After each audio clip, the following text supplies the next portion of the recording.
I was a high school dropout, had never studied anything, suddenly became fascinated with this idea that if I could change my thinking, I could change my life. And I started to study, and I couldn't stop.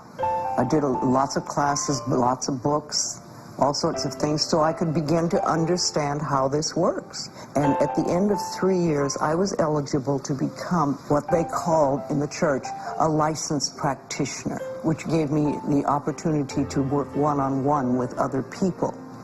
And that's, I think, when the changes really started to happen, because I was began to teach other people how to do this and how to change their thinking so they could change their life. People were getting good results working with me, and then I started teaching classes, and those turned out very well. And the next thing I knew, I was doing weekend workshops for 350 people. So one of the things I began to really notice was what people said, how they said it, and what was wrong in their body. And I started to put things together, and I really trained my mind to listen to what people said. I put a list together for my own use with clients, and I'd alphabetized it, so if you came in with a problem, I could look it up quickly and see what I had written about it.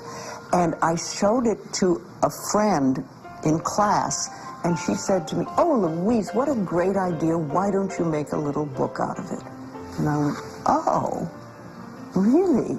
A book?" So my first little book was done in 1976. That was Heal Your Body. And that was the mental patterns for the physical ailments in the bodies and how to make changes. I really believe that the big boys, as I call them, would not publish the book. And if they did, they probably would want to change it. Because my ideas at that time were very radical. Your thinking can change your life. And I wanted to say it the way I wanted to say it. I didn't want a word change because I knew what I was doing. So I printed the book myself. So I went to the church printer because I didn't know where else to go, and I had this little 12-page pamphlet put together. And I remember taking it to my teacher and showing it to him, and he said, "Oh, Louise, isn't that sweet? What a nice thing you've done. How many did you have printed, 200? And I said, "No, 5,000. He went, "You're crazy. You'll never sell that thing." But 2 years later, I'd sold all 5,000. I sent a free copy to every metaphysical church that I knew of, and an order form. And many of them took it. And that was my first little book.